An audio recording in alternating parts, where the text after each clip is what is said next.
장애를 네. 좀 간단하게. 턱관절 장애라고 저희 부르는 이유가 그 관절 손상, 뭐 아픈 거 이런 거 다 묶어서 부르기 때문에 이게 장애라고 부르는데, 그러니까 그렇게 묶이는 이유 자체가 턱관절이 되게 작은 거에 비해서는 증상이 좀 다양한 편이에요. 관절의 기능이라고 하면 입을 벌리는 거, 씹는 거, 그리고 말할 때 턱이 움직이는 거, 삼키는 것까지 4개가 이제 턱관절의 기능의 아주 대표적인 거라고 볼 수 있는데, 그런 거 할 때 어딘가가 불편해진다, 그리고 아프다, 그런 게 있다면 일단 턱관절 장애로 분류가 된다고 볼 수가 있고요.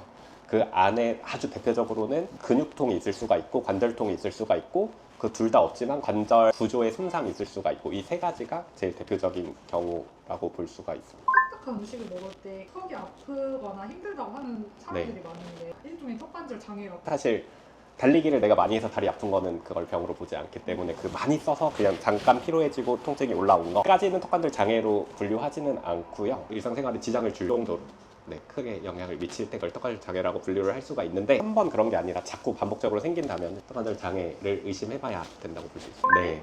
어떤 거를 먼저 조치를 취하는 게 대처법은 일단은 쉽게 생각해보면, 그러니까 다른데 관절 다쳤을 때랑 똑같이 대처를 하면 되는데, 발목 접질리거나 뭐 무릎 접질리거나 이런 거대 외상, 그러니까 한 번 팍 크게 다쳐서 오는 거고, 턱관절은 미세 손상이 쌓여서 구조물 손상으로 오는 거니까 근본 원인은 다르지만 어쨌든 관절 구조가 손상됐다는 측면에서 보면은 결과론적으로는 같은 현상이기 때문에 우리가 흔히 알고 있는 다른데 관절 보호해 주는 거랑 마찬가지 그 요령을 취하면 될 텐데요. 일단 그 관절 자체를 안 쓰는 게 일단 제일 중요하고요. 그러니까 자꾸 쓰면은 손상이 누적되고 염증이 계속 촉발돼서 통증이 더 심해지고 증상이 더 악화될 수 있기 때문에 최대한 관절을 보호해 줘야 되는 게 1번이고요. 딱 아프기 시작했을 때는 냉찜질을 해주는 게 급성 통증을 가라앉히는 데 효과가 있습니다. 근데 이미 내가 통증이 생긴 지 며칠이 지났다라고 하면 냉찜질은 더 이상 큰 효과를 발휘를 못할 텐데, 일단은 병원에 갈 상황이 안 된다고 하면은 급하게는 약국에서 소염 진통제 정도를 일단은 응급 대처 요령으로 생각해 볼 수 있을 것 같아요. 그럴 때 하품이 나와도 그냥 무조건 참아요. 무조건 당연히 참을 수가 없으니까 손으로 받치라고 보통 많이 설명을 드리거든요. 힘은 막 이렇게 들어가는데 추가적인 손상을 막으려면 그렇게 억지로라도 막아야 됩니다. 어쩔 수 없습니다. 그러면 네. 턱관절을 보호하는 네. 습관. 관절은 보호하는 거거든요. 타고난 거가 닳기만 해요. 생성 관절염은 별게 아니라 정말로 많이 써서 닳아서 생기는 관절염이거든요. 그러면 그 많이 써서 닳아서 생기는 거가 안 생기게 해야 되기 때문에 관절만 따지면 최대한 안 쓰는 게 턱관절 장애를 예방하는 생활 양식이라고 볼 수가 있고, 당연히 그 질긴 음식, 딱딱한 음식, 그리고 입을 크게 벌려서 베어 물어야 되는 거, 사과를 안 자르고 알째 베어 물거나 샌드위치 되게 큰 거를 한 입에 베어 물거나 이런 것들까지 다 포함해서 턱에 자극을 많이 주는 음식을 줄이면 좋고요. 반대로 이제 근육통 같은 경우는 너무 많이 써도 아파지고, 반대로 너무 안 써도 아파지고, 정상적인 식사를 규칙적으로 하는 거, 그리고 평상시에 턱에 힘이 들어가 있으신 분들이 많거든요. 요새 특히 스트레스 많이 받으신 분들이 작업을 할 때 나도 모르게 턱에 이렇게 막 물고 턱에 힘이 들어가시는 분들이 많은데, 그거는 근육도 비정상적으로 일을 많이 하게 되는 거.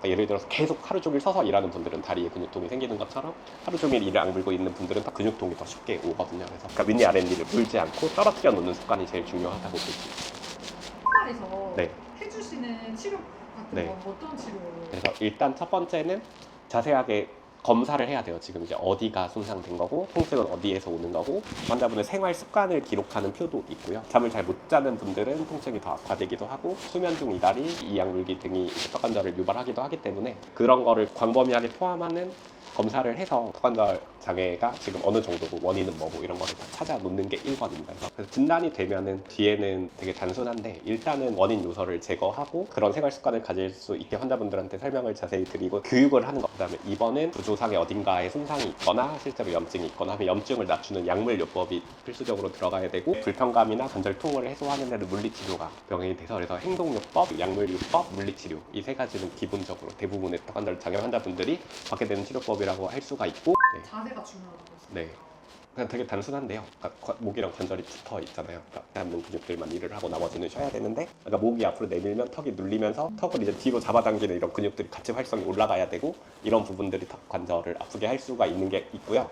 근데 턱 관절이 안 좋은 분들이 거북목을 하면 그냥 관절 자체가 눌립니다. 목 때문에, 목이 앞으로 나간 것 때문에. 그래서 관절통이 더 악화되기도 하고, 아래 위로 붙어 있는 구조기 때문에 서로 영향을 주고받고 있다고 보시면 돼요. 턱 관절에 대해서 궁금해하실 만한 것들을 전반적으로 설명을 드렸는데, 더 궁금하신 것들이 있으면 댓글을 남겨주시면 친절히 댓글을 달아드리도록 하겠습니다. 감사합니다.